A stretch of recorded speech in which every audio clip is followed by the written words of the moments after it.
तो एक बार मुझे कंफर्म करोगे यहाँ sir, Punita, Priya, recording started ना? Yes.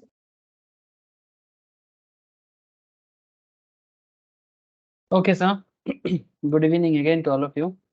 तो चलो सर स्टार्ट करते हैं आज का जीएसटी क्लास। ठीक है सर, जीएसटी में हम लोग डिटेल्स में बात क्या कर रहे हैं आजकल, मैंने लास्ट फ्यू क्लासेस आईटीसी के नाम पे चल रहा है। सर आईटीसी माने इनपुट टैक्स क्रेडिट। ठीक है, नाउ इनपुट टैक्स क्रेडिट क्या है ये, और मैं कितना बार बताऊँ आपको, बहुत बार बताऊँ। इतना समझ लो कि input tax credit is one of the very very important part under GST, क्योंकि ये इनपुट क्रेडिट की क्रेडिट ही है सर, जिसके पीछे जीएसटी माथा खराब भी करता है। एक्चुअली क्या है, जो टैक्स पेयर्स होते हैं ना, जो टैक्स पेयर्स होते हैं उनको ना ऑलवेज अपना क्रेडिट का चिंता होता है, ताकि कैश का फ्लो कम हो जाए, है ना। आप लोग जानते हो कि अगर मेरा परचेज के टाइम पे टैक्स है, मैंने जो टैक्स दिया, सेल के टाइम पे वो टैक्स मैं क्रेडिट ले सकता हूँ। परचेज टैक्स जो भी मैं पे करता हूँ एज ए बिजनेसमैन, और सेल के टाइम पे मैं जो टैक्स कलेक्ट करता हूँ, तो मैं वहां पर क्रेडिट एडजस्ट कर सकता हूँ परचेज के ऊपर। तो उसी परचेज टैक्स को सर इनपुट क्रेडिट बोलते हैं। मैंने काफी बार आप लोगों को समझाया, मैं फिर से एक बार रिकॉल करा देता हूँ। और उसके बाद ना मैं आप लोगों को जीएसटी में लास्ट क्लास में सेक्शन वाइज डिस्कशन चालू हो चुका है सर। इनपुट क्रेडिट में मैं आपको सेक्शन 16 डिटेल्स में समझाया था, मुझे याद है। मैं डिटेल्स में आप लोगों को सेक्शन 16 समझाया था। सेक्शन 16 रिलेटेड कुछ क्वेश्चंस भी आपके साथ मैंने डिस्कस किया।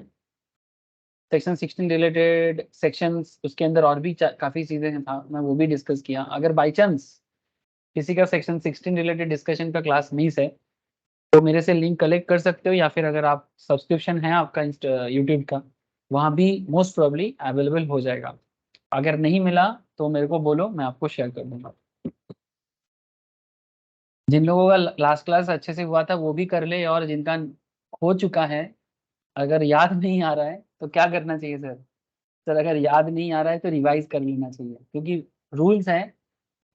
ऐसे तो हम लोग कोशिश करते हैं different kind of example create करके बात करने का, बट फिर भी क्या है ना, आप लोग स्टूडेंट हो, हमेशा अलग अलग बहुत सारी चीज़ों में आप लोगों का दिमाग चलता है, तो भूल जाते हो। तो मैं बस यही बोलूंगा कि भूलना भूलना नहीं चाहिए, बीच बीच में थोड़ा रिवाइज कर लेना चाहिए। मेरे क्लास सुनने का मतलब ही है कि आपको ऑटोमेटिक रिवाइज हो जाएगा, क्योंकि हम लोग डिटेल्स में बढ़ते हैं। ओके सर, तो एक बार मैं रिकॉल कराता हूँ कि इनपुट क्रेडिट क्या है। लेकिन आज मैं आपको बताऊंगा सर सेक्शन 17, जो कि apportionment of credit and block credit के बारे में बात करता है। क्या बात करते हैं सर? अपोर्शनमेंट ऑफ क्रेडिट, माने क्रेडिट को अपोर्शन किया जा सकता है, और क्रेडिट को ब्लॉक भी किया जाता है। नाउ क्वेश्चन इज दैट कि ब्लॉक क्रेडिट क्या होता है या अपोर्शनमेंट ऑफ क्रेडिट क्या होता है, इसको समझना होगा।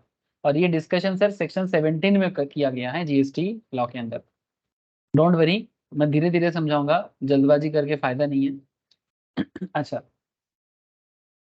लेकिन उससे पहले एक बार ना मैं आपको रिकॉल कराता हूँ सर आईटीसी कैसे काम करता है, वापस एक बार बताता हूँ सर।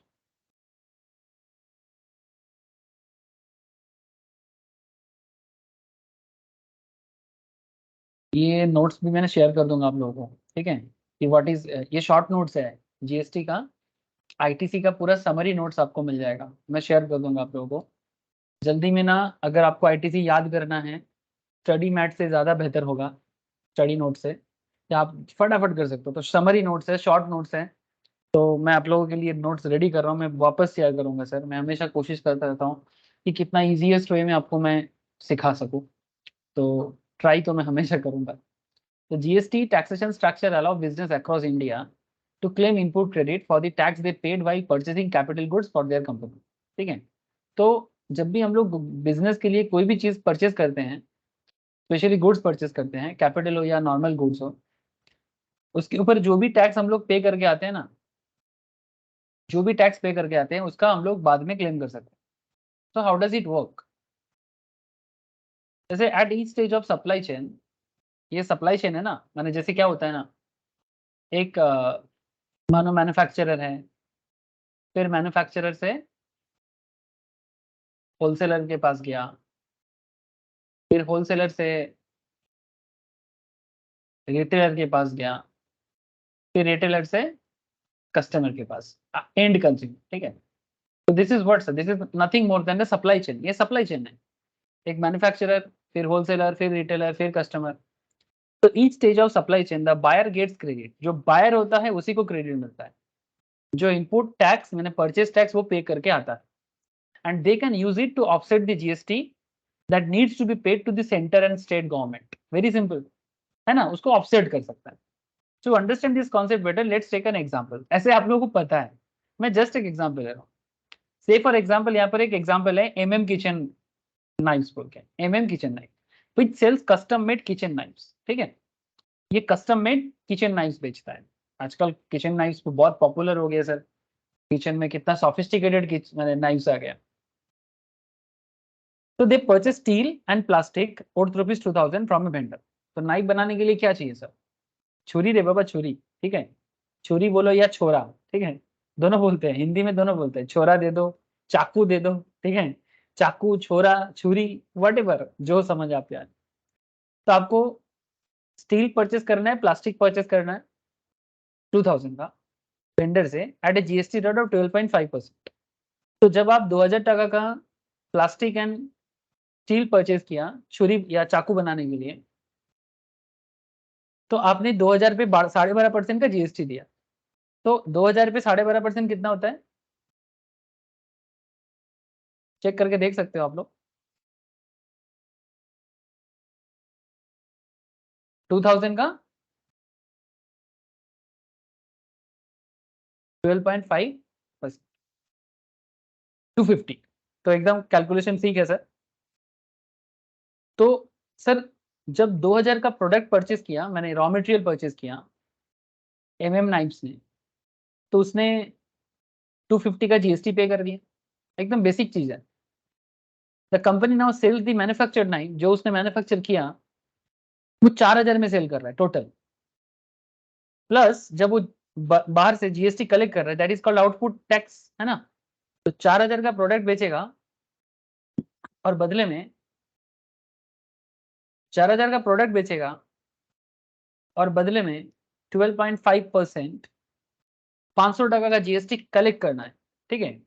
तो कुल मिला के 4000 टका प्रोडक्ट का दाम एंड 500 टका माने 500 रुपीज जीएसटी। तो टोटल 4500 कस्टमर से कलेक्ट करेगा। अब गवर्नमेंट जब उनको बोलेगा कि भाई ठीक है 4000 का सेल किया आपने, 500 टका जीएसटी आपका बनता है, आप मुझे पे करो।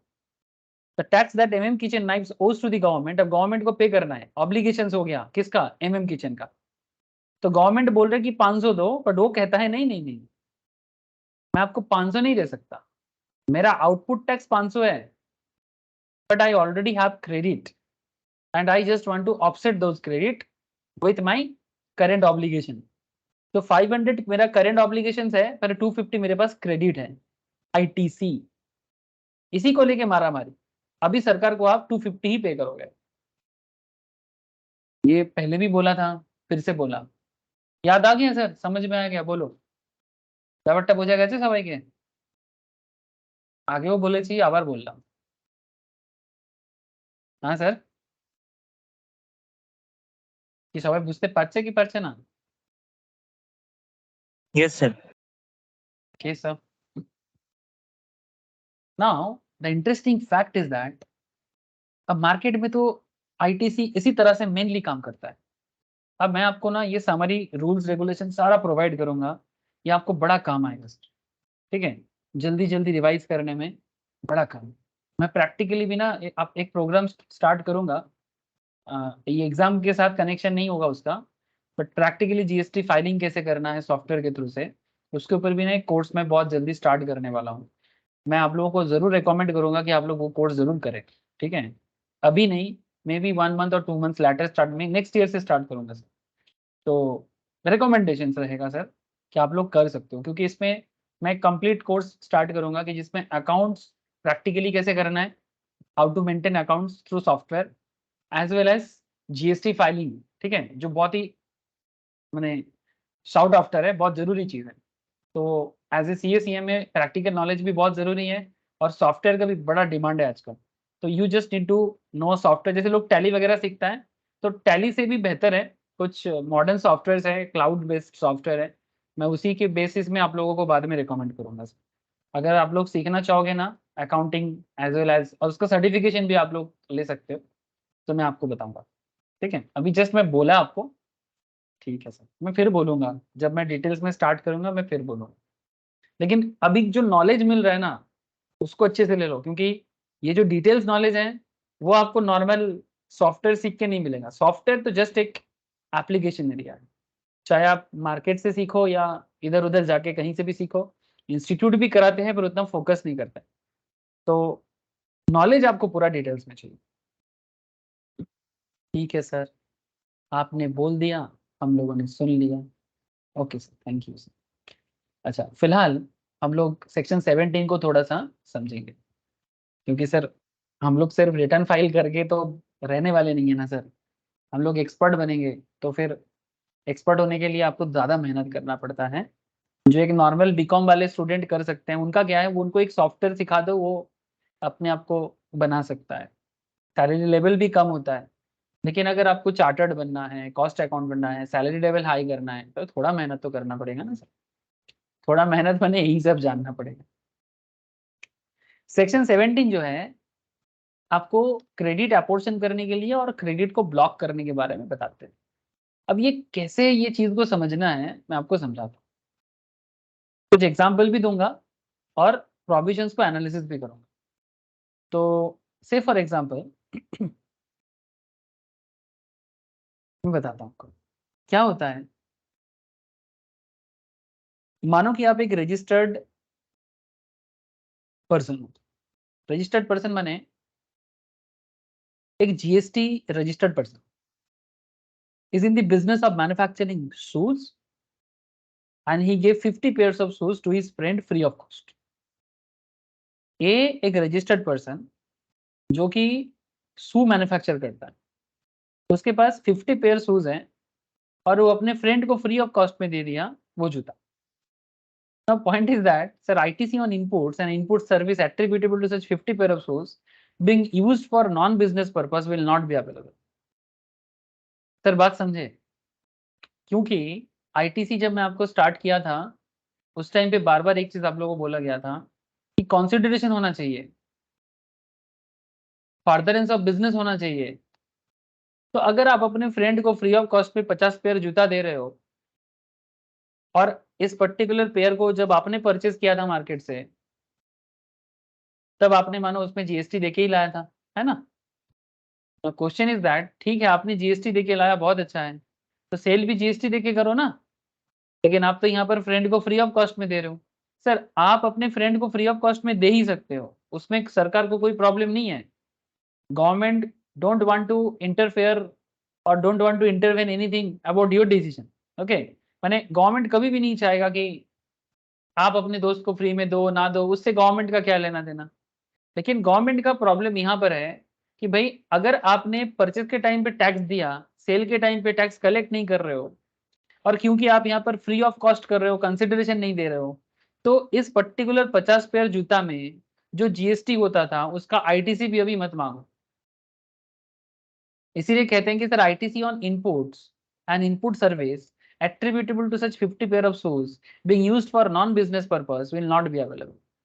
क्योंकि आप फ्री ऑफ कॉस्ट में दे रहे हो और ये कोई बिजनेस नहीं है आपका।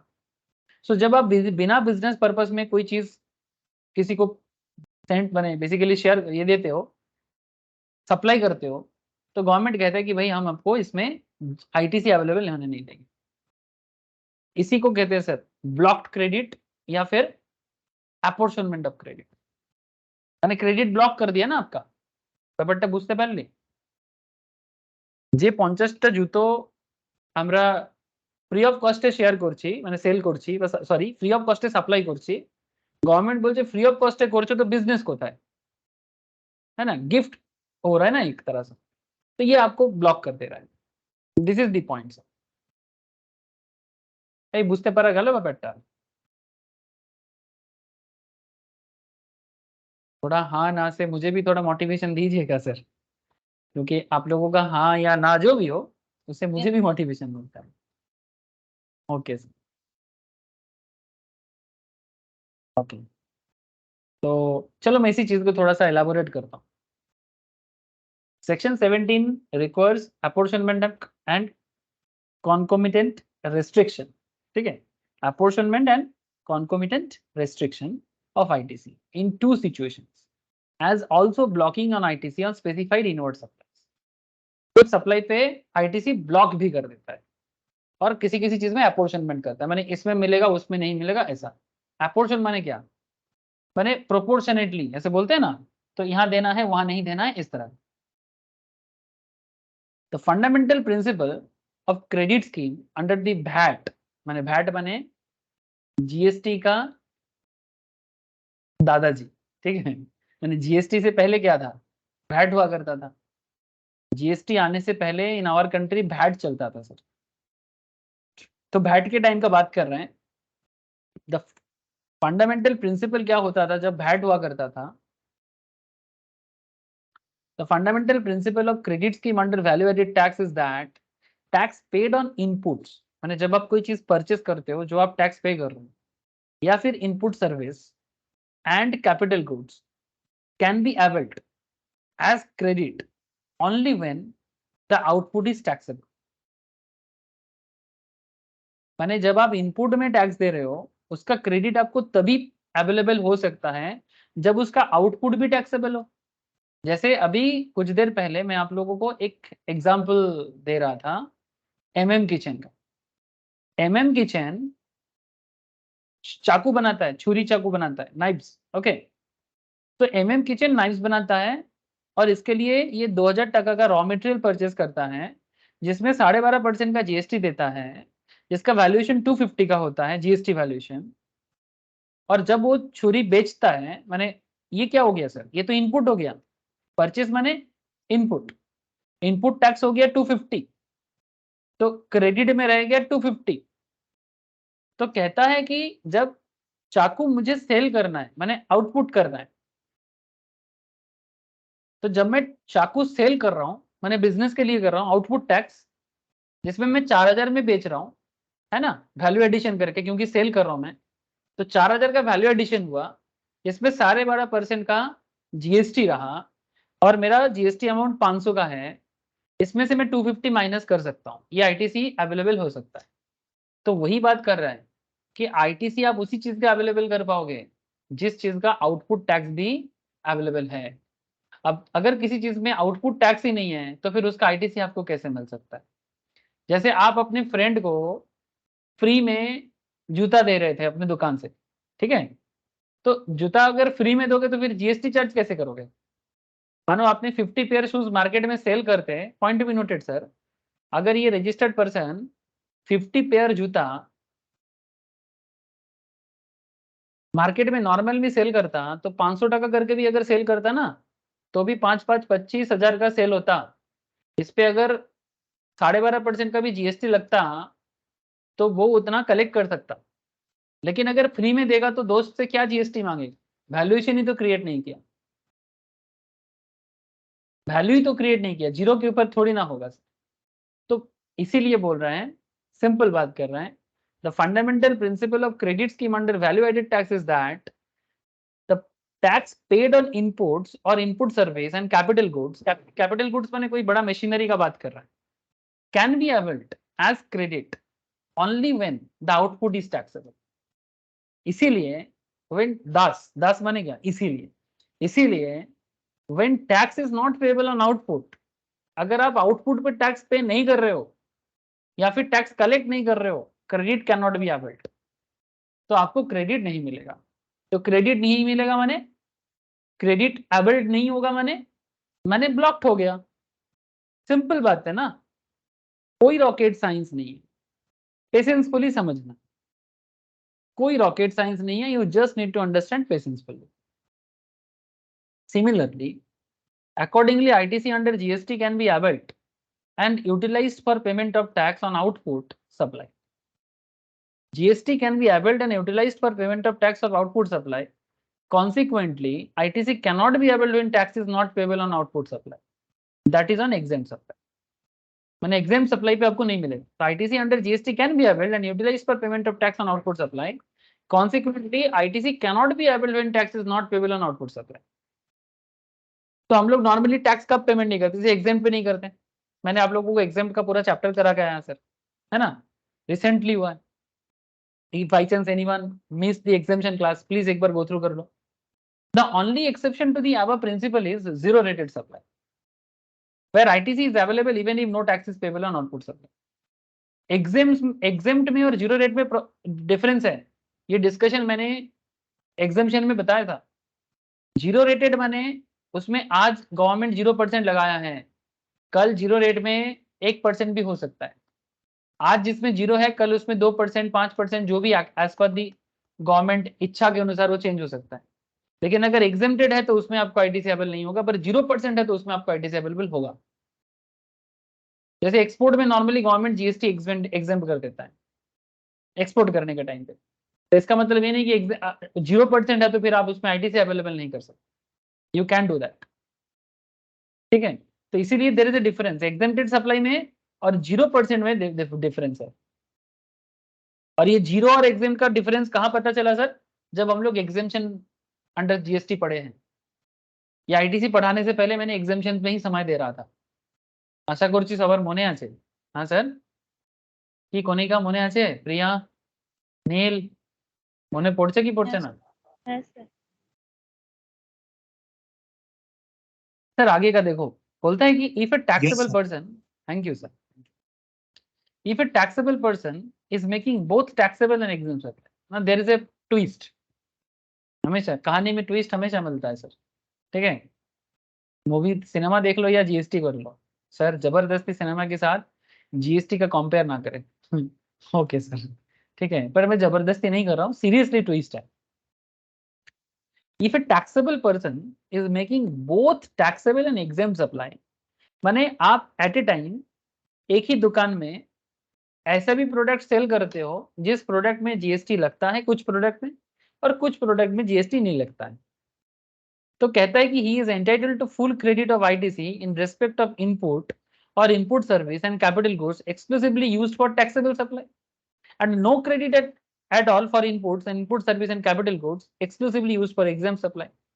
माने अगर आप उस पर्टिकुलर इनपुट पे इनपुट को बाद में एग्जेम्प्ट में सेल कर रहे हो, माने बिना जीएसटी का सेल कर रहे हो, एक्चुअली गवर्नमेंट मना किया है तो उसमें आईटीसी भी अवेलेबल नहीं होगा. पर अगर आप उसको जीएसटी देके आउटपुट टैक्स कर रहे हो, आउटपुट सेल कर रहे हो, तो उसमें मिलेगा. If common input service and capital goods are used for taxable as well as exempt supply, only proportionate ITC attributable to the taxable supply is available. मैं समझाता हूँ सर, आपको थोड़ा सा कंफ्यूज क्रिएट हो गया ना, आई अंडरस्टैंड. यानी ये अपॉर्चुनिटी समझने के लिए आपको थोड़ा सा एग्जांपल की तरफ बढ़ना पड़ेगा. डोंट वरी, मैं बताता हूँ.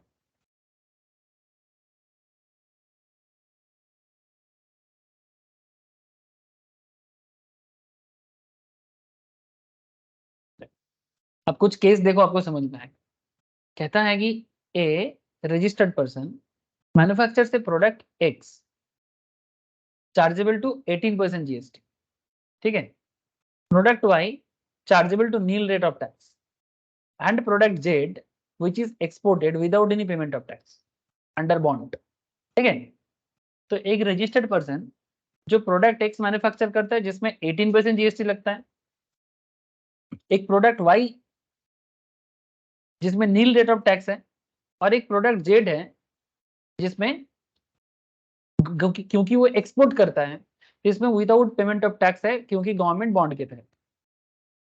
सो all the three products are manufactured from common input, और ये तीनों प्रोडक्ट सेम इनपुट से बन रहा है. माने जो रॉ मटेरियल है वो तीनों का सेम है. माने एक्स भी जिस रॉ मटेरियल से बन रहा है, वाई भी सेम रॉ मटेरियल से बना जा रहा है, जेड भी सेम रॉ मटेरियल से बन रहा है. नाउ क्वेश्चन इज दैट, तो फिर आईटीसी अवेलेबल कैसे होगा? एग्जाम्पल के लिए मान के चलो कि एक्स प्रोडक्ट बना रहे हो, वाई प्रोडक्ट बना रहे हो, जेड प्रोडक्ट बना रहे हो, लेकिन ये तीनों प्रोडक्ट को बनाने के लिए मानो आपने एक रॉ मटेरियल परचेज किया जिसका नाम है मानो यू रॉ मटेरियल, ठीक है, कोई समथिंग यू, ठीक है, यू रॉ मटेरियल।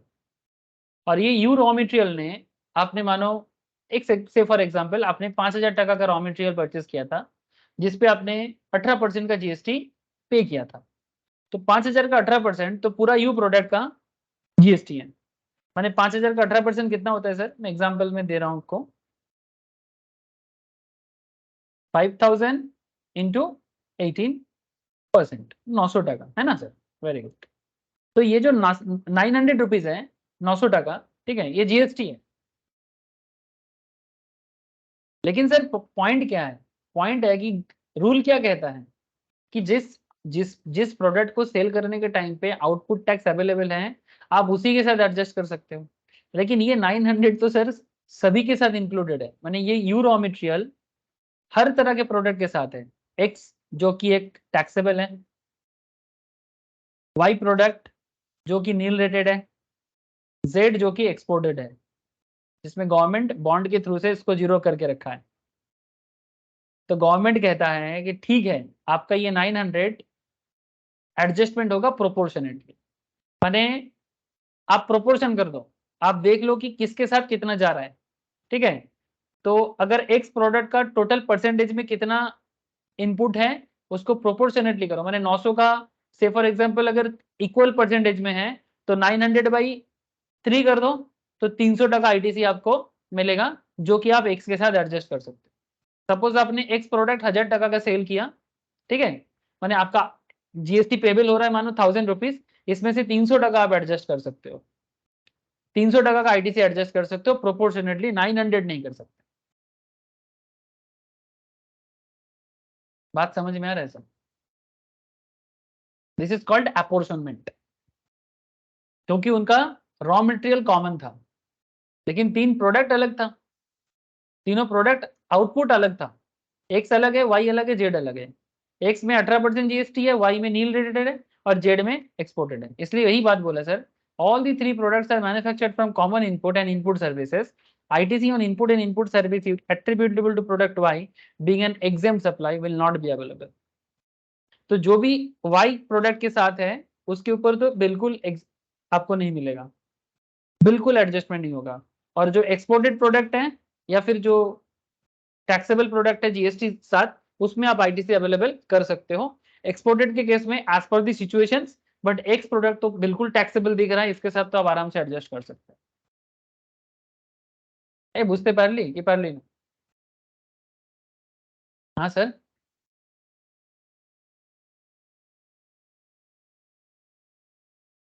बट्टा बोझा গেল নাকি অসুবিধা হচ্ছে? हाँ सर, अरे बोलो सर बोलो। ব্যাপারটা বুঝতে পারা গেছে? ठीक है, सिमिलर काइंड ऑफ सिचुएशंस और भी आएगा, मैं आपको और आगे समझाऊंगा सर, डोंट वरी। अच्छा यहाँ यस पर सर। ना, okay, very good. Optional method for banks etcetera, section 17 subsection 4 read with rule 38। Sir कहना क्या चाहता है, सर समझाता हूँ।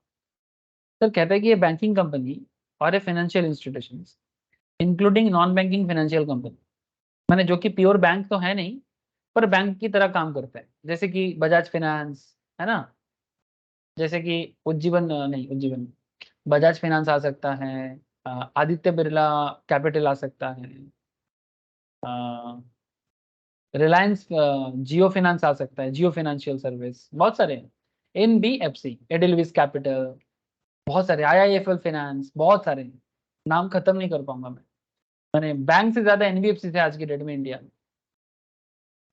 सो बैंकिंग कंपनी और financial institutions including NBFC which accept deposit, जो डिपॉजिट एक्सेप्ट करते हैं, माने लोगों का डिपॉजिट रखता है, बदले में इंटरेस्ट देता है, या लोन देता है, या एडवांस देता है, लोन या एडवांस सेम बात है, has the option to limit its availment of ITC to 50% of the eligible ITC on inputs or capital goods and input service each month and the remaining ITC shall lapse. माने bank या इस तरह का जो भी companies हैं जो लोगों को लोन देता है या लोगों से डिपॉजिट एक्सेप्ट करते हैं, इनका जो भी ITC अवेलेबल है ना, इनका जो भी ITC अवेलेबल है उसका 50% तक ही ये एलिजिबल है क्लेम करने का, बाकी इनका लैप्स हो जाएगा। ये बैंकिंग, बिजनेस या एनबीएफसी के लिए लागू होता है।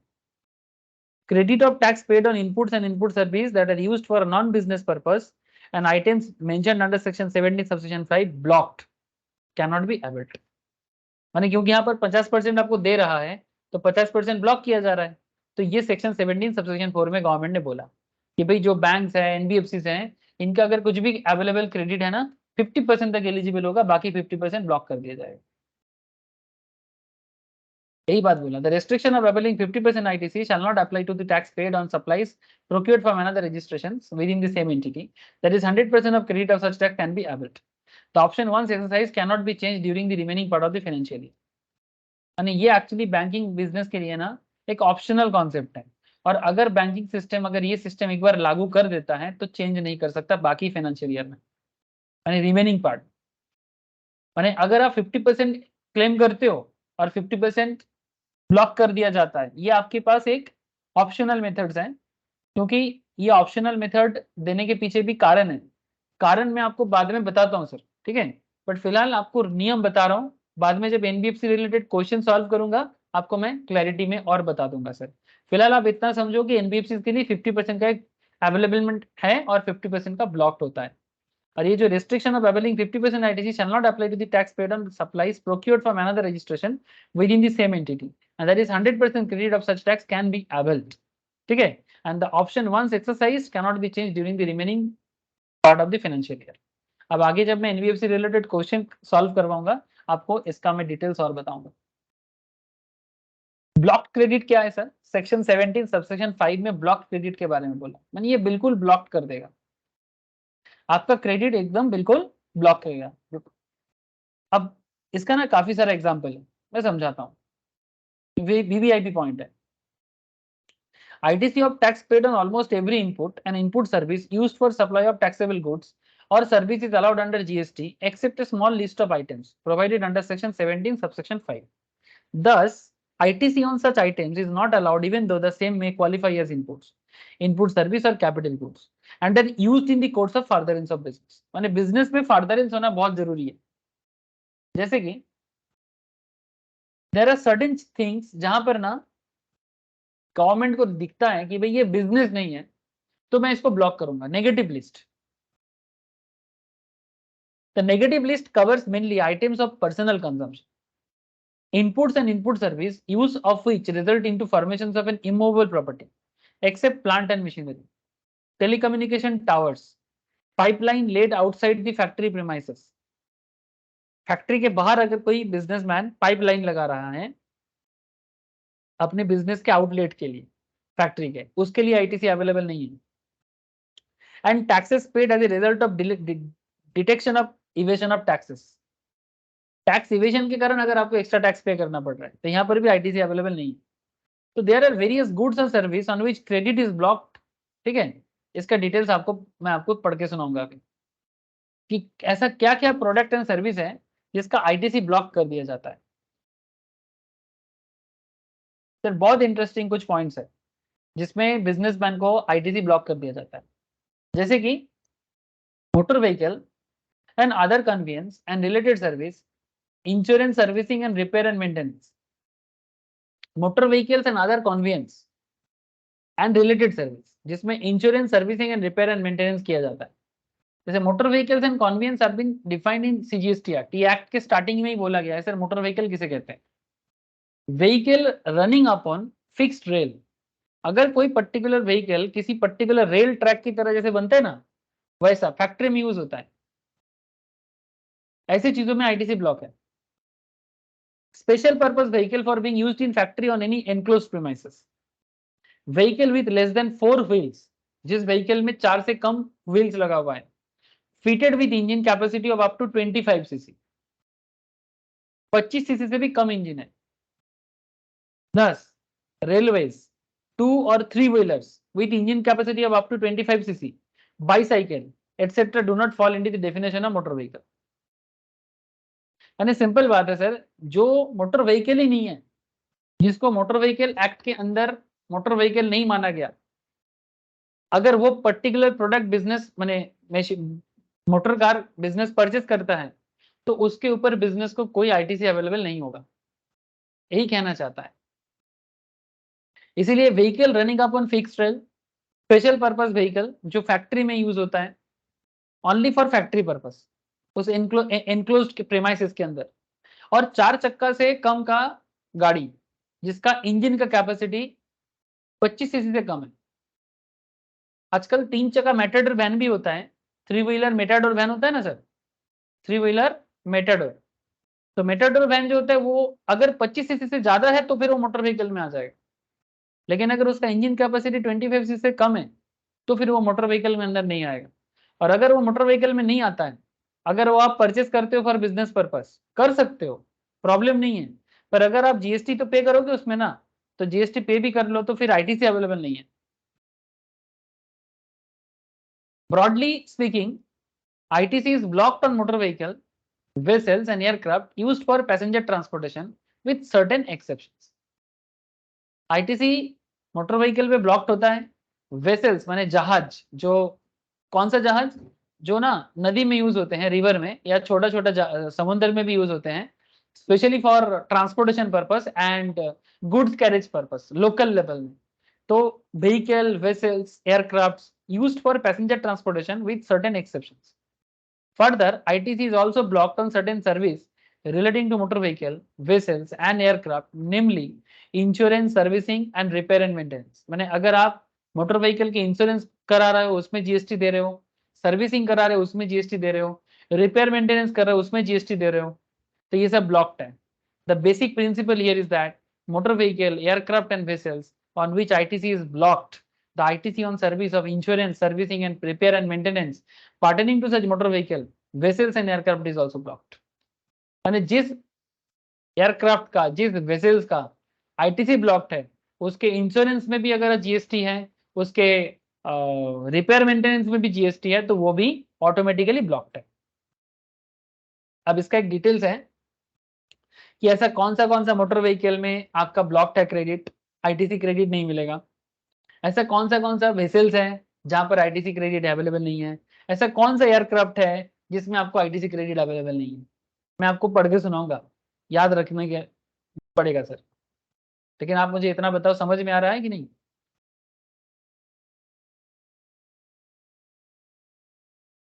এই বোঝা যাচ্ছে কি যাচ্ছে না ব্যাপারটা, বলো স্যার। Yes, sir. ओके, अब देखो, याद रखना है सर, बहुत इंपॉर्टेंट है, क्योंकि एग्जाम में क्वेश्चंस भी पूछते हैं, तब घबराना नहीं, कंफ्यूज मत होना, घबराते नहीं कोई, कंफ्यूज हो जाते हैं, घबरा के और क्या करोगे, ठीक है। अच्छा, goods and service on which credit is blocked, तो पहले मैं ये लिस्ट आपको पढ़ के सुनाऊंगा कि जहां पर कौन से गुड्स या सर्विस हैं जिसमें क्रेडिट ब्लॉक्ड है। सेकंड में आपको ये पढ़ के सुनाऊंगा exception to goods and service mentioned in column 2, माने इस कॉलम में एक्सेप्शन है इसका, जहां पर क्रेडिट अलाउ करेगा, ठीक है, और फिर दोनों मिला के एक रिमार्क्स भी देंगे। चलो, एक चीज बता देंगे तो बाकी चीज ऑटोमेटिकली कनेक्ट कर लो। जैसे पहला बताते हैं, motor vehicle for transportation of person with seating capacity less than equals to 13%। Motor vehicle for transportation of person, बने इसमें आदमी या इंसान ट्रांसपोर्ट होगा जिसका सीटिंग कैपेसिटी 13 से कम है, इंक्लूडिंग ड्राइवर, ड्राइवर को लेके 13 से कम, 13 से कम होगा, ठीक है। जीएसटी कहता है दिस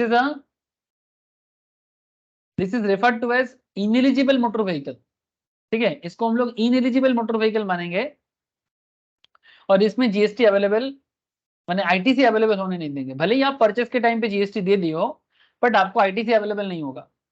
कौन सा गाड़ी में, जिस मोटर व्हीकल में 13 से कम कैपेसिटी होगा इंक्लूडिंग ड्राइवर। अगर आप ऐसा गाड़ी परचेस करते हो, ठीक है, ट्रांसपोर्टेशन ऑफ पर्सन के लिए, बट उसके ऊपर आईटीसी आपको अवेलेबल होने नहीं देगा, इसी को कहते हैं क्रेडिट ब्लॉक्ड, ठीक है सर।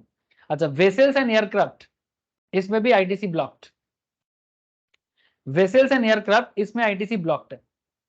अच्छा, general insurance, servicing, repair and maintenance relating to ineligible motor vehicle, माने अगर कोई मोटर व्हीकल जीएसटी में इनएलिजिबल है और उसमें अगर आपका कोई इंश्योरेंस पेमेंट हो रहा है या सर्विसिंग चार्जेस पेमेंट हो रहा है या रिपेयर मेंटेनेंस चार्जेस पेमेंट हो रहा है, तो वो पर्टिकुलर इंश्योरेंस में, रिपेयर मेंटेनेंस पे भी अगर आप कोई जीएसटी पे करते हो ना, तो वो भी ब्लॉक्ड है। सिमिलरली वेसल्स में भी अगर कोई जीएसटी आप इंश्योरेंस के रूप में, रिपेयर मेंटेनेंस के रूप में पे करते हो तो भी ब्लॉक्ड है। एयरक्राफ्ट में भी सिमिलरली ब्लॉक्ड है। ठीक है, insurance, servicing, repair maintenance blocked है। माने क्योंकि वेसल्स में या एयरक्राफ्ट में ही जब ब्लॉक्ड है तो फिर उसके इंश्योरेंस में, रिपेयर मेंटेनेंस में भी ब्लॉक्ड ही होना चाहिए।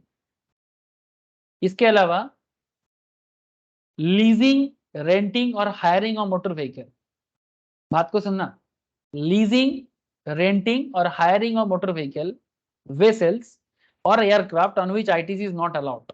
ठीक है, ऐसा अगर कोई पर्टिकुलर काम है वो भी ब्लॉक्ड है। लेकिन सर इसमें एक एक्सेप्शनल्स भी है।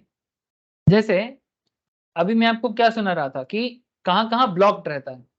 अब आपको ये सुनना है कि यहां पर ब्लॉक्ड हट जाएगा, क्रेडिट अलाउ करेगा आपको, माने आईटीसी मिलेगा। Ineligible motor vehicle when used for any of the following eligible purpose, माने मोटर व्हीकल तो इनएलिजिबल था, ठीक है, as per the GST, but अगर वो किसी ऐसे पर्पस में यूज होता है जो कि बिजनेस के लिए है, जैसे making further taxable supply of such motor vehicle, माने जो मोटर व्हीकल आप परचेस किए थे जो इनएलिजिबल बता रहा था गवर्नमेंट, लेकिन एक्चुअली ये आप क्या कर रहे हो, आप इसको बिजनेस के लिए यूज नहीं कर रहे हो, वो बिजनेस थी उसी का बिजनेस कर रहे हो। यानी आप मानो कोई लेस देन 13 वाला कार परचेस करके पैसेंजर के लिए, वही कार फिर किसी और को बेच रहे हो, तो इसमें क्या बोलते हैं, making further taxable supply of such motor vehicle, तो फिर उसका क्रेडिट अलाउड है। या फिर making taxable supply of transportation of passengers, ठीक है, making taxable supply of transportation of passengers, तो भी आपको आईटीसी मिलेगा। ठीक है, माने बेसिकली जब भी ये बिजनेस में आ जाएगा तो इसमें टैक्स आ जाएगा, माने आईटीसी आ जाएगा।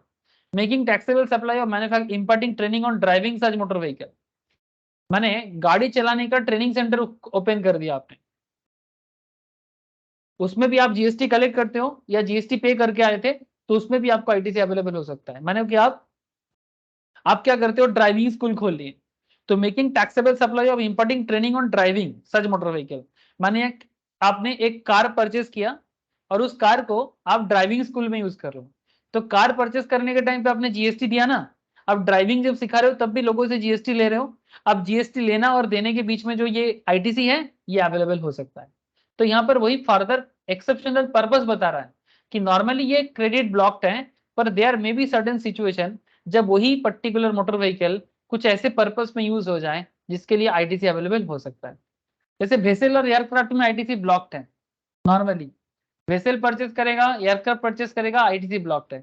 Vessels aircraft when used for any of the following eligible purpose, जैसे कि अगर वेसल को बिजनेस पर्पस में यूज करना, माने आपको वो वेसल परचेस करके किसी और को बेचना है, ठीक है, मानो आपने 50 लाख से एक वेसल परचेस किया, बहुत दाम होता है सर, और उसमें मानो आपने 5% जीएसटी पे किया था, आपका आईटीसी बनता है से फॉर एग्जांपल 50 लाख का 5%, कितना हो जाएगा सर, बोलो, 5 5 25, 2.5 लाख, ठीक है, 50 लाख का 5%, 2.5 लाख का आईटीसी अवेलेबल है आपका, और वही आपने मानो 50 लाख से 60 लाख में मानो आप सेल कर रहे हो, एग्जाम्पल लिया, 60 लाख का 5%, माने 3 लाख आपका टैक्स बनता है। अब आप बोलोगे नहीं नहीं मेरे पास ऑलरेडी आईटीसी है, तो नॉर्मली वेसल्स ब्लॉक्ड है बिजनेस में, लेकिन अगर आप उसी चीज का बिजनेस करोगे तो आपको आईटीसी मिलेगा, सिंपल बात है। Making taxable supply of transportation of passenger, same बात, making taxable supply of importing, training or navigating such vessels, माने आप मानो कि आप वेसल्स चलाने का ट्रेनिंग दे रहे हो, आपने एक 50 लाख 1 करोड़ से एक वेसल परचेस किया और उसी के ऊपर ट्रेनिंग प्रोवाइड कर रहे हो, और वेसल ट्रेनिंग जब आप दे रहे हो तो उसमें से जिनको आप ट्रेनिंग दे रहे हो उनसे आप टैक्स कलेक्ट कर रहे हो, तो उसमें आपको आईटीसी अवेलेबल होगा। वेसल देखा कभी भी?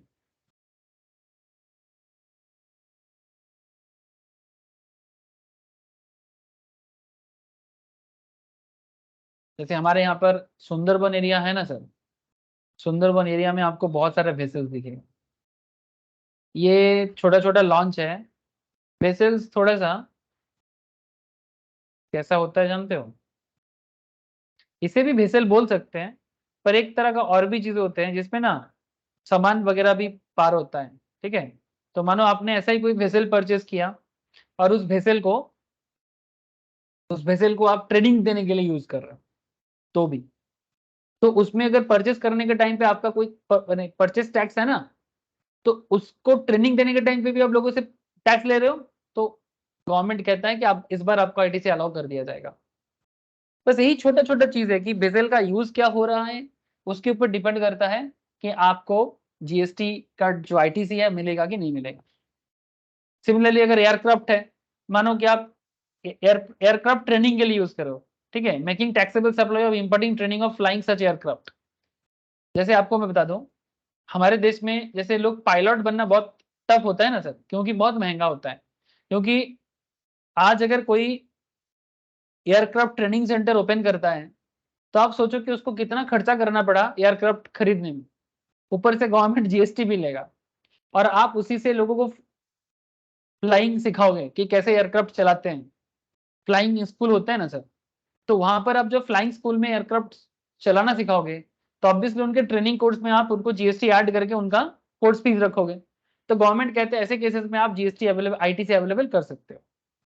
और अगर आप गुड्स ट्रांसपोर्टेशन भी करोगे बिजनेस पर्पस में, तो भी आईटीसी अवेलेबल हो सकता है वेसल्स एंड इसमें। बट बाकी नॉर्मल कोई भी नॉर्मल पर्पस हो, ठीक है, बिजनेस में अगर कोई आईटी माने वेसल्स है ये है, तो इसमें आपका कोई आईटीसी नॉर्मली अवेलेबल नहीं। तो यहाँ पर दो सिचुएशन दिया है, एक बार आपको ब्लॉक बोला, फिर यही ब्लॉक अलाउड हो जाता है।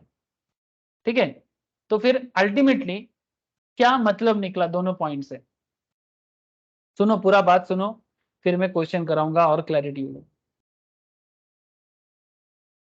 ITC on ineligible motor vehicle, माने जो मोटर व्हीकल इनएलिजिबल है in business purpose, ITC on ineligible motor vehicle used for any purpose other than the eligible purpose is not allowed। माने अगर गवर्नमेंट एलिजिबिलिटी बताता है और एलिजिबिलिटी के बाहर आप उसको यूज करोगे, तो आपको आईटीसी नहीं मिलेगा।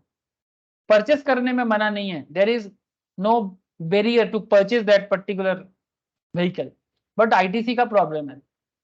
Similarly ITC on motor vehicle, ITC on motor vehicle for transportation of passenger or person with seating capacity more than 13, जैसे यहाँ पर बोला था लेस देन 13 तो इनएलिजिबल हुआ ना, लेकिन अगर आप 13 से ज्यादा कैपेसिटी वाला खरीद रहे हो, including driver, use for any purpose, किसी भी पर्पस में यूज करो, माने गुड्स कैरेज के लिए यूज करो या पर्सन को पैसेंजर ट्रांसपोर्टेशन के लिए यूज करो, आईटीसी मिलेगा आपको। लेस देन 13 में आईटीसी अलाउड नहीं है, पर मोर देन 13 में आईटीसी अलाउड है। Similarly, ITC on motor vehicle other than ineligible motor vehicle, for example motor vehicle used for transportation of goods, dumpers, trippers etc, ठीक है, used for any purpose is allowed। Ineligible motor vehicle छोड़ के बाकी कोई भी motor vehicle आप अपने business के लिए यूज करो, उसका जीएसटी आपको मिलेगा। तो बस आपको ध्यान क्या रखना है कि भाई क्या मोटर व्हीकल इनएलिजिबल है, क्या वो मोटर व्हीकल एक्ट के बाहर है, बस इतना सा। अगर वो इनएलिजिबल पर्पस में यूज हो रहा है या इनएलिजिबल है, तो फिर आपको आईटीसी नहीं मिलेगा, अदरवाइज आपको मिलेगा आईटीसी। इतनी सी बात है, बस यही कहने का कोशिश किया। जैसे देखो, ITC on car purchased bye manufacturing company for official use of its employees, माने एम्प्लॉय के ऑफिशियल यूज के लिए आपने कार यूज किया, ठीक है, कार परचेस किया, इसके लिए आपको आईटीसी नहीं मिलेगा, ये गवर्नमेंट ब्लॉक करके रखता है। Similarly, ITC on car purchased by a car dealer for sale of customers, sale to customer allowed है। मानो कि आप एक कार डीलर हो, समझो बात को, एकदम रियल लाइफ सिचुएशन से। आप एक कार डीलर हो, कार डीलर माने आपके पास आप गाड़ी खरीदते हो और बेचते हो। मानो बहुत सारे कार डीलर है ना सर, हुंडई का, टाटा का, ठीक है, जैसे मैं एक टाटा का ही नाम ले रहा हूँ, बड़ा पॉपुलर है, भंडारी ऑटोमोबाइल बोल के एक बड़ा फेमस कार डीलर है। हमारे घर में कार जब भी परचेस होता है ज्यादातर केस में यहाँ से लिया जाता है, कोलकाता, खड़गपुर, दुर्गापुर, वर्धमान, हर जगह में मैं देखता हूँ इनको। अब भंडारी ऑटोमोबाइल कार डीलिंग करता है। ये टाटा का कार खरीद के लाते हैं, सी फॉर एग्जाम्पल 4 लाख में कार लाया टाटा से, फिर 5 लाख में लोगों को बेचा। जब 4 लाख में लेके आया 18% जीएसटी दिया, जब 5 लाख में सेल किया तब भी 18% या 28% जीएसटी पे किया, है ना। तो इट्स ओके ना, क्योंकि वो कार का ही तो डीलिंग करता है, माने पर्टिकुलर मोटर व्हीकल का ही तो डीलिंग करता है, तो इसमें आईटीसी देने में क्या प्रॉब्लम है? No issue with that. माने देखना ये पड़ेगा कि कार या व्हीकल का यूज क्या हो रहा है। दूसरा देखो, ITC on car purchased by a company engaged in renting out car, माने आप परचेस क्यों किए हो? क्योंकि आप कार को भाड़े पे लगाते हो, यही आपका काम है, फॉर ट्रांसपोर्टेशन ऑफ पैसेंजर्स। ठीक है, आप कार खरीद रहे हो और आपका गाड़ी ट्रांसपोर्ट करते हैं पैसेंजर ट्रांसपोर्टेशन के लिए। इसमें क्योंकि ये आपका बिजनेस है ना, अलाउड है, ये अलाउड है सर, इसमें आपको आईटीसी अवेलेबल होगा। ठीक है, समझ में आ रहा है? Hello, ITC on car purchased by a car driving school allowed, मैं ही समझा रहा था। ITC on buses seating capacity for 24 person purchased by a company for transportation of its employees. Sir यहाँ पर ध्यान दे, यहाँ पर 24% बोला है, लेस देन 13 होता तो आईटीसी ब्लॉक हो जाता, पर मोर देन 13 है ना, तो आईटीसी अलाउड है। ITC on buses purchased by company for transportation of its employees from their residence to office and back is allowed। But अगर ये नॉर्मल कोई कार होता, छोटा कार होता 13 से कम पैसेंजर के लिए, तो आईटीसी ब्लॉक्ड था, बट क्योंकि बस यूज कर रहा है कंपनी तो गवर्नमेंट इसमें अलाउ कर दिया। तो अलग डिफरेंस है, दो अलग सिनारियो है सर, क्योंकि मोर देन 13 और less than 13, more than 13 13 and less than 13, यहीं पर केस फंसा हुआ है। हेलो, अरे बुझते पारली की पारली ना, ये देखो सर, ये लेस देन 13 है ना, लेस देन 13 क्या है? ब्लॉक्ड है, और मोर देन 13 अलाउड है। बुझते 25 की 25 ना सर, बोलो सर। Yes. गवर्नमेंट का Yes. रूल है सर, ठीक है, मैं आपको रूल पढ़ा रहा हूँ, इसमें ज्यादा दिमाग ना लगाएं, बस जो बताना है बताया जा रहा है आपको उसे याद करने का कोशिश करें। ठीक है, अब आप बोलोगे सर ऐसा क्यों किया? सर ऐसा करने के पीछे बहुत कारण है, मैं आपको एक आध कारण समझा सकता हूँ, बट मेन रीजन है कि गवर्नमेंट को जहां पर लगता है गवर्नमेंट छूट दिया है, जहां पर गवर्नमेंट को लगता है गवर्नमेंट ने छूट नहीं दिया। समझ रहे हो सर? गवर्नमेंट किसी किसी केस में आपको जब अलाउ किया माने छूट दिया, और जब आपको ब्लॉक कर दिया माने गवर्नमेंट ने देखा भाई इसमें आप मुझे आईटीसी का बेनिफिट देने का फायदा नहीं, तो दिया नहीं। इसके पीछे कुछ लॉजिक काम करता है, कभी कभी कोई लॉजिक काम नहीं करता। Ultimately the whole scheme is to increase the revenue of the government, ठीक है, and to trade off with the businesses. Trade off माने बैलेंस करके चलना। जैसे ITC on trucks purchased by a company for transportation of its finish goods, company truck खरीदा है किस लिए? क्योंकि उनके मैन्युफैक्चरिंग एंटिटी में जो भी चीजें बनता है उसको ट्रांसपोर्ट करके अलग अलग जगह में सप्लाई करना है, बिजनेस पर्पस में है, आईटीसी इज अलाउड।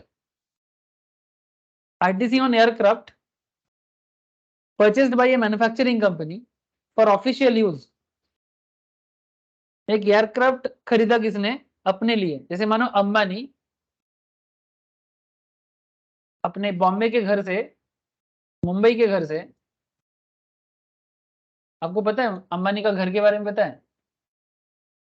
इंडिया का सबसे कॉस्टली घर अंबानी का ही, क्या नाम है बोल सकते हो कोई? Any idea? Antilia. Antilia sir, क्या नाम है? एंटिलिया, थैंक यू सर, आप लोग ये सब बहुत अच्छे से जानते हो, थैंक यू। अच्छा, इसके ऊपर हेलीपैड है ना सर, ये इतना बड़ा है कि इसके ऊपर हेलीकॉप्टर क्या हो सकता है, हेलीकॉप्टर या छोटा छोटा एयरक्राफ्ट, हेलीकॉप्टर मेनली लैंड हो जाता है इसमें, है ना सर? मैं जितना सुना हूँ, कभी गए तो नहीं सर, ठीक है, मुझे जितना सुनने को मिला है कि इसमें हेलीपैड है।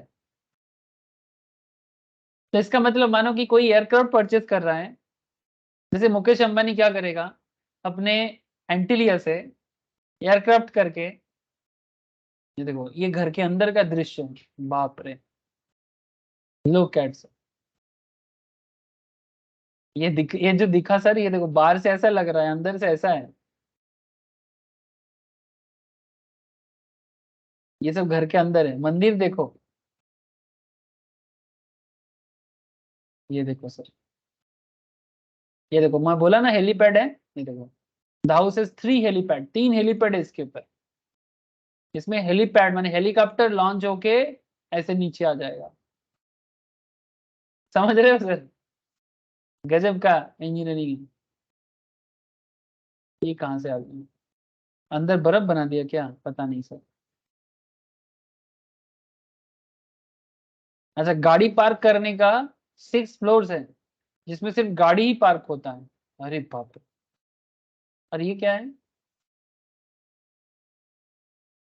ओ अच्छा अच्छा, एक स्नो रूम है सर, आर्टिफिशियली स्नो बनाया जाता है ताकि मुंबई के हीट से बच सके। अरे बाप,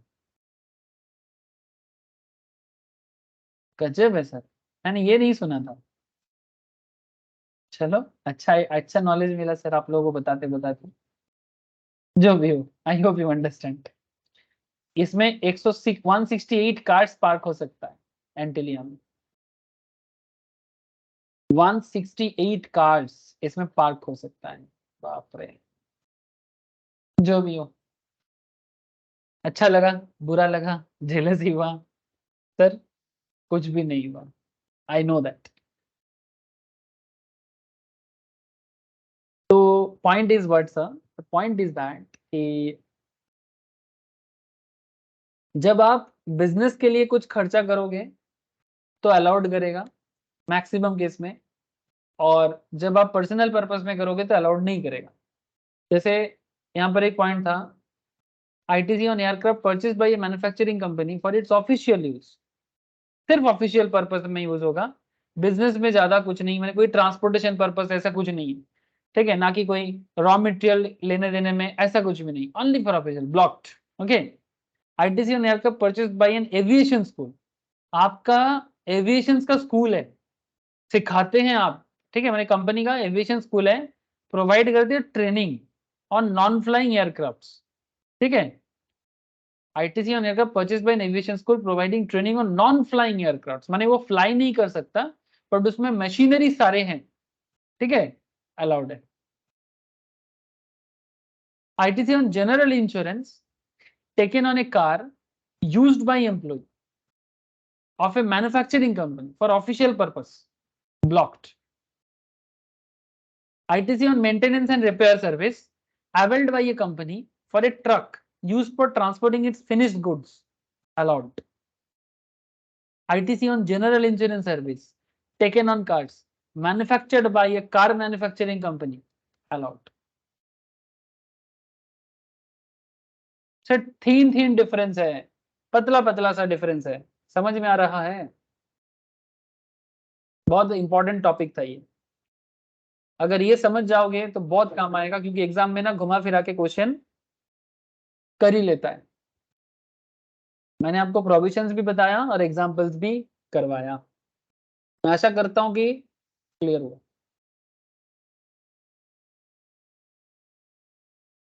কি আশা করতে পারি নাকি আশায় মরে চাষা, কি হবে বলো স্যার?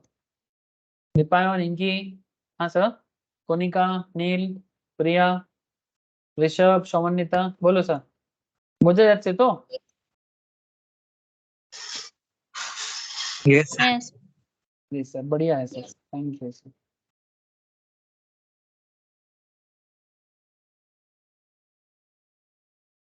सर आगे भी कुछ और भी बातें हैं ITC रिलेटेड, जैसे food beverage, outdoor catering, health service and other service, sir ये फूड बेवरेज के साथ जीएसटी का क्या लेना देना?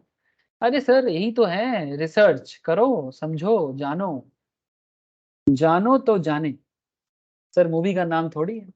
अरे मैं दे दिया, चलो। फूड एंड बेवरेज, आप आउटडोर कैटरिंग करते हो, हेल्थ सर्विस देते हो and other kind of service देते हो, तो जीएसटी आईटीसी में क्या इम्पैक्ट पड़ता है? तो इसमें भी सेम काइंड ऑफ कॉन्सेप्ट है कि कुछ ऐसे हैं जिसमें आपको ब्लॉक किया जाता है, कुछ ऐसा है जिसमें आपको अलाउड किया जाता है, और कुछ रिमार्क्स में मैं आपको ये भी बता दूंगा कि देयर आर सर्टेन सिचुएशन जहां पर आपको अलाउ भी होता है, ब्लॉक भी होता है, मैंने समरी बेसिकली। तो सर अगर आप फूड एंड बेवरेज बिजनेस में सप्लाई करते हो, फूड बेवरेज बिजनेस में अपने एम्प्लॉय को खिलाने के लिए, ठीक है, ब्लॉक्ड है। आउटडोर कैटरिंग ब्लॉक्ड है, ब्यूटी ट्रीटमेंट ब्लॉक्ड है, ठीक है, ये सब ब्लॉक्ड है, सब ब्लॉक्ड सर्विस है। हेल्थ सर्विस ब्लॉक्ड है, मैंने उसमें जो भी जीएसटी है नहीं मिलेगा। Cosmetic and plastic surgery blocked, life insurance, health insurance blocked, membership of club, health and fitness centre blocked, travel benefit extended to employees on vacation such as leave or home travel concession blocked. Sir allowed क्या है फिर? Sir allowed में ये सब है, such goods and service when used by a registered person for making an outward taxable supply, ठीक है, मैंने आप जब उसको टैक्सेबल सप्लाई करोगे, some category of goods or service or as an element of a taxable composite or mix supply, तो मिलेगा।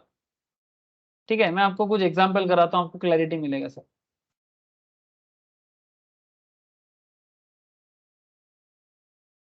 ए manufacturing company purchase food item, ठीक है, for being serve to its customer free of cost.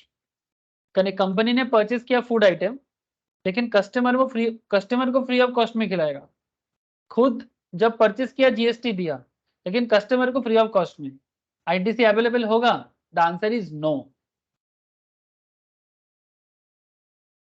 इसीलिए बोला food and beverage normally blocked है, food and beverage normally blocked है। लेकिन अगर आप इसको फर्दर सप्लाई के लिए सोच रहे हो, such goods and service when used by registered person for making an outward taxable supply, माने आपको फर्दर सेल करना है in the same category of goods and service or as an element of a taxable supply और composite supply, तो आपको GST available, ITC available हो सकता है। यही कहने का कोशिश कर रहा था, ठीक है। लेकिन आप सिर्फ अपने बिजनेस के लिए कर रहे हो, माना अपने बिजनेस के एम्प्लॉय को आप फ्री ऑफ कॉस्ट में कॉस्मेटिक एंड प्लास्टिक सर्जरी दे रहे हो, ब्यूटी ट्रीटमेंट दे रहे हो, हेल्थ सर्विस दे रहे हो, और उसका आईटीसी क्लेम करोगे, नहीं चलेगा। अगर आप उसको फर्दर किसी को बिजनेस देते तो आईटीसी क्लेम कर सकते हो। माने आपका काम है ब्यूटी सर्विस एक जगह से लेना, दूसरे जगह लोगों को सप्लाई देना, आप बीच का वेंडर हो, तो क्रेडिट ले सकते हो। सिंपल बात है सर, बिजनेस करोगे तो क्रेडिट मिलेगा, बिजनेस नहीं करोगे तो क्रेडिट नहीं मिलेगा। सर कोई बोलेगा सर कस्टमर को खिलाना भी तो बिजनेस है, नहीं सर, ये कस्टमर को बिजनेस नहीं दिया जा रहा है, ये कस्टमर को एक तरह का, माने क्या बोलेंगे इसको, माने আরে ওটাকে কি বলে, মানে বাংলাটা মনে পড়ছে, মানে গেস্ট को আহ্বাগত करना होता है ना, মানে জাস্ট আপ্যায়ন করা। বাংলাতে কি বলে? আপ্যায়ন করা। आई डोंट नो आप लोग ये सब लैंग्वेज जानते कि नहीं। हिंदी में बोलते आवभगत, बंगाली में बोलते आप्यायन, माने कस्टमर को थोड़ा सा खुश करना, ऐसा है, ठीक है। But this is not business. ABN company, a caterer of Amritsar, has been awarded a contract, मैंने कॉन्ट्रैक्ट उनको मिला है, अवॉर्डेड माने कॉन्ट्रैक्ट मिला, for catering in a marriage to be held at Ludhiana, ठीक है। सर ये सब पंजाब का एरिया है।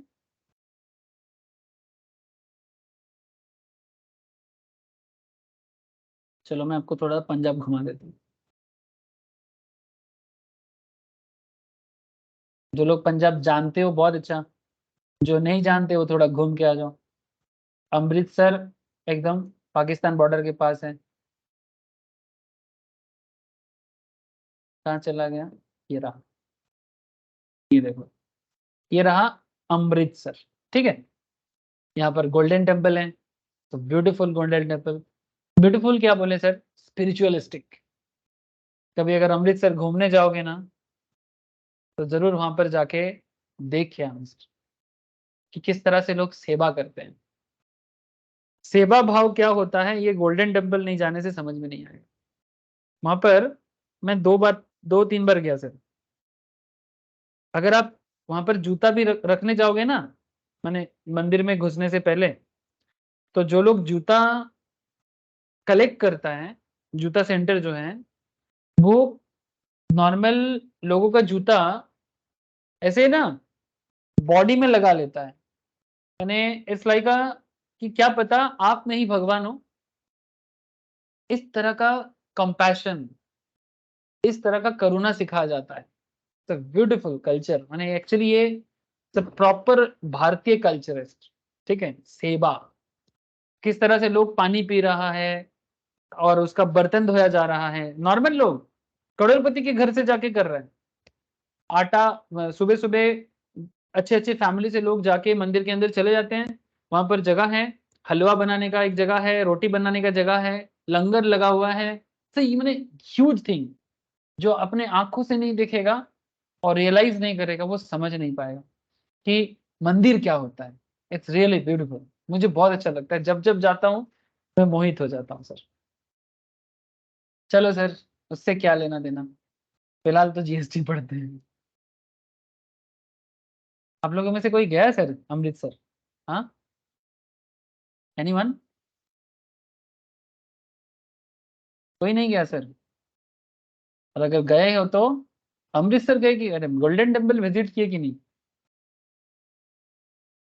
यदि ना गए थे क्यों, तो आई हाईली रिकमेंडेशन सर कि जरूर गोल्डन टेम्पल लाइफ में एक बार जरूर विजिट कर, और जितना जल्दी हो सके कर। क्यों?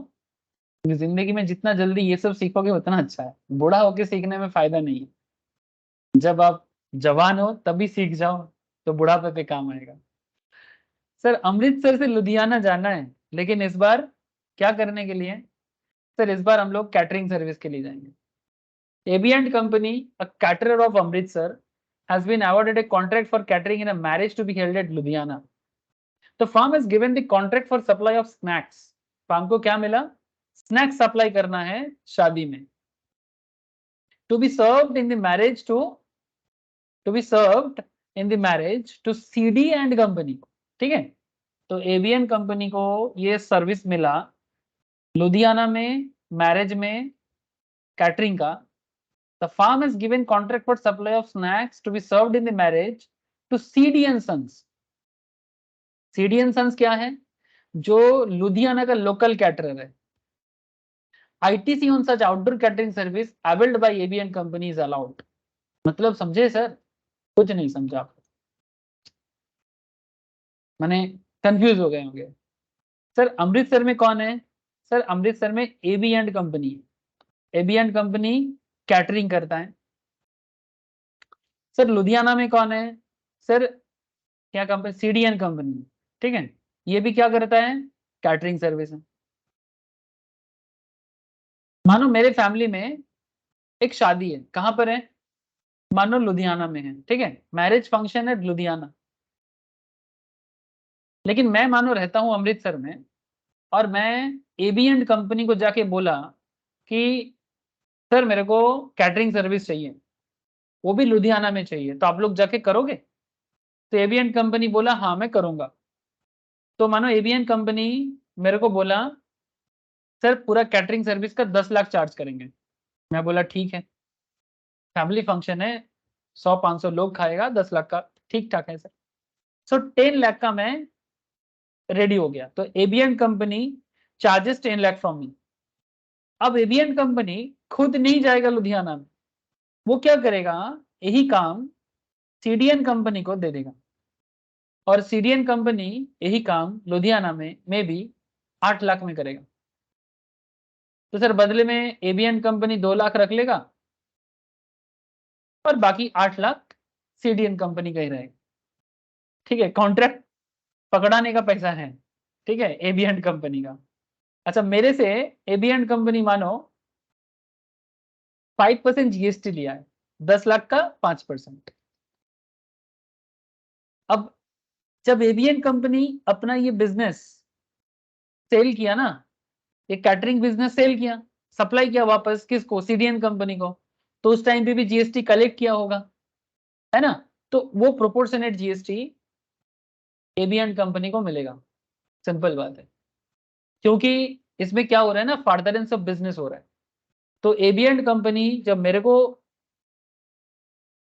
डील दिया था, तो उस टाइम पे वो क्या कर रहे हैं, वो सीडीएन कंपनी को फर्दर सेल कर रहे हैं ना, तो क्योंकि इसमें फर्दरेंस ऑफ बिजनेस है, इसीलिए आईटीसी अवेलेबल है,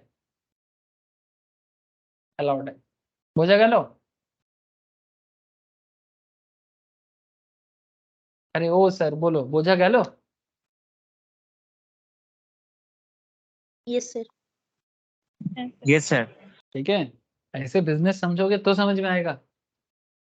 खेल पूरा बिजनेस का है सर, जीएसटी में कुछ नहीं है। प्रॉब्लम है कि हमें बिजनेस समझ में नहीं आता ना, यही तो प्रॉब्लम है। बिजनेस समझ में आ जाएगा तो जीएसटी समझने में कोई नहीं रोक सकता।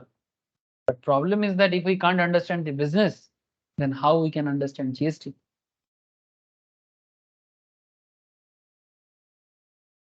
ITC on outdoor catering service, availed भाई एक garment exporter for a marketing event organise for its prospective customers, blocked, simple, आंख बंद करके ब्लॉक। सर क्यों? क्योंकि सर गारमेंट एक्सपोर्टर का कैटरिंग से क्या लेना देना, लेना देना हो सकता है, पर वो तो गारमेंट एक्सपोर्ट करता है, तो कैटरिंग सर्विस लिया क्यों? अपने कस्टमर को खुशी करने के लिए। समझ रहे हो सर? कस्टमर को खुशी करने के लिए। मानो आप बड़ा बाजार में जाते हो, सिंपल एक एग्जांपल दे रहा हूं आपको, बड़ा बाजार में, कोलकाता बड़ा बाजार, ठीक है, एक सेकंड, बड़ा बाजार,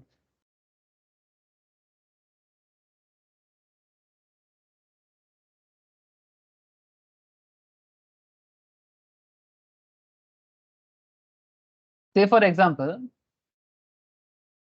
बड़ा बाजार में ना ऐसे बहुत ही fancy sari, different kind of ना, बड़ा बड़े बड़ा मार्केट है सर, और एकदम ना सब सेठ जी लोग बैठे रहते हैं, ठीक है, एकदम करोड़पति का कारोबार है सर सबका।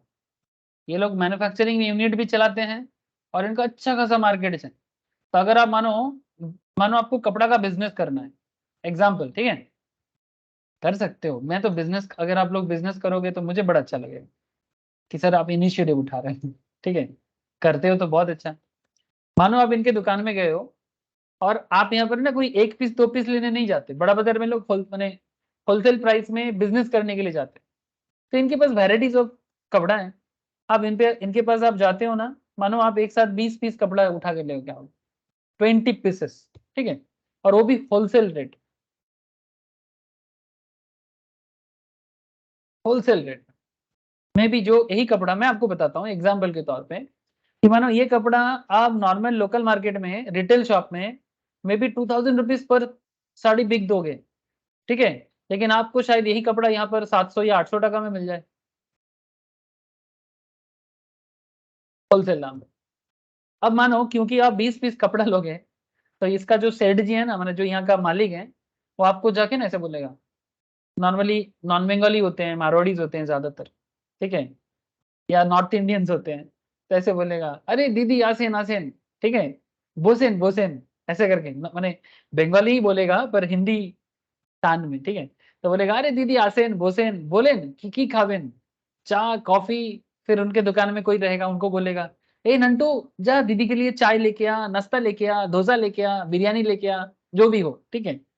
अब मानो कि कस्टमर को सेटिस्फेक्शन करने के लिए 5 कस्टमर को सारा दिन, मानो 50 कस्टमर है, 50 कस्टमर को मानो वो बिरयानी खिला रहा है, ठीक है, और टैक्स भी दे रहा है बिरयानी का, जीएसटी भी दे रहा है। नाउ टेल मी, कपड़ा मर्चेंट का बिरयानी से क्या लेना देना? मानो सारा एवरी मंथ कम से कम 10,000 का बिरयानी खिलाते हैं लोगों को, ताकि वो खुश हो जाए, और 10,000 का मानो 18% जीएसटी वो पे करता है बिरयानी के चक्कर में।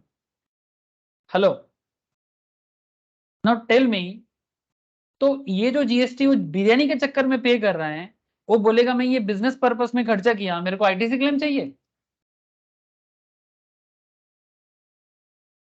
क्या उसको ये आईटीसी क्लेम मिलेगा? कभी नहीं। ये तो कस्टमर को खुशी करने का। आपको क्या लग रहा है वो अपने पॉकेट से खिलाएगा? ये जो आपका साड़ी बिकेगा ना, 20 के जगह 25 बिक जाएगा बिरयानी खिला के। अरे लिए जान, कोनो असुविधा नहीं, पोरे पैसा दिए देवेन। समझ रहे हैं? पैसा पूरा पोरे लिए लेबे अपना थे कि क्या करते हैं ना वो लोग, पहले ही इतना दाम अच्छा लगाएगा ना, आपको पहले ही एकदम सुंदर सर के करके आपको एकदम मार देगा। जो भी हो, वो उनका बिजनेस टेक्निक है सर।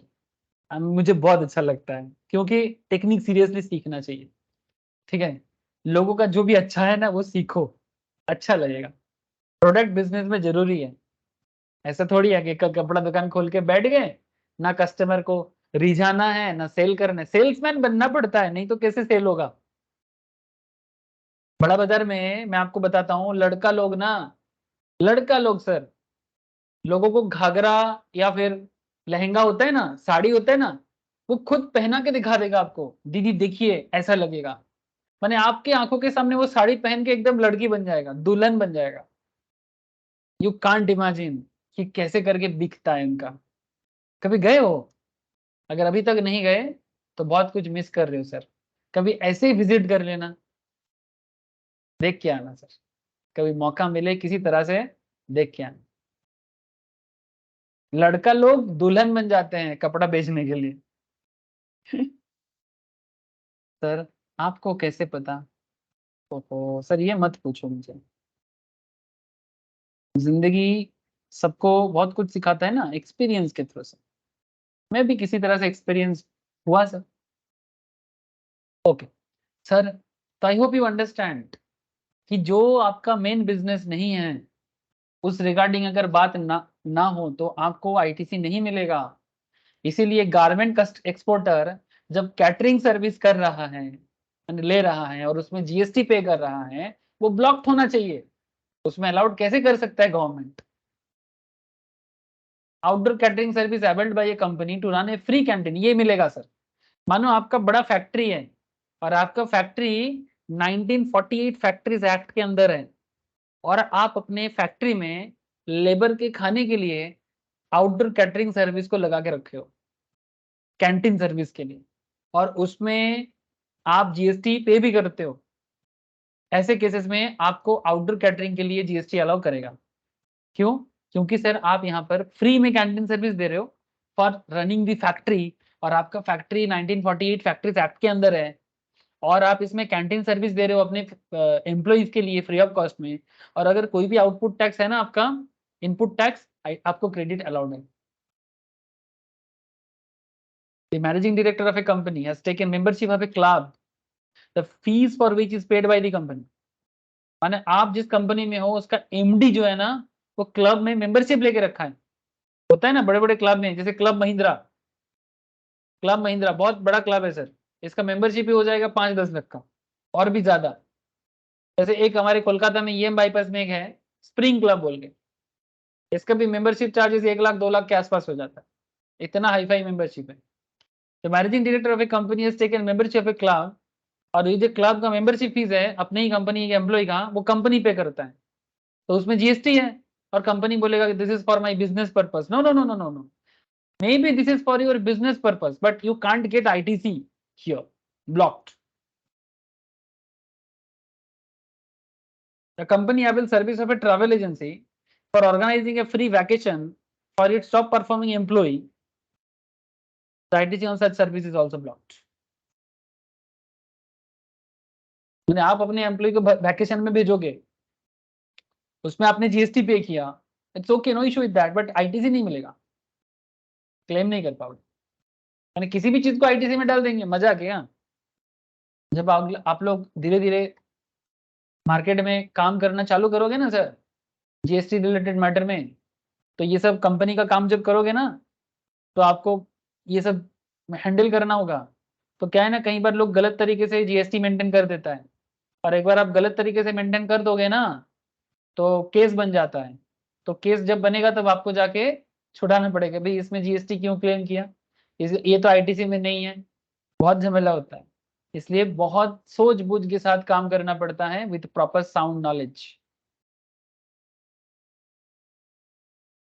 এই সবাই বুঝতে পারছে তো নাকি না?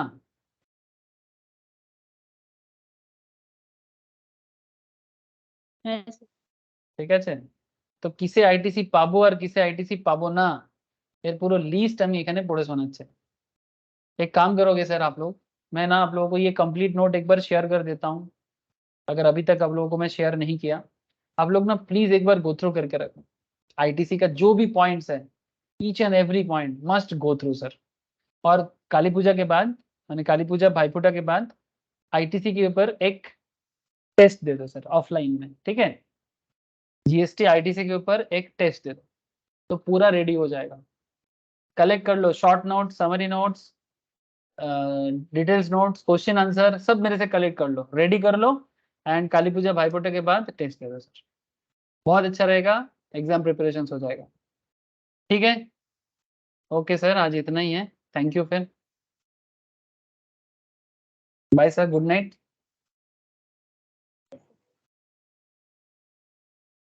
Good night Good sir. one. Good night, sir. Good night sir, good night.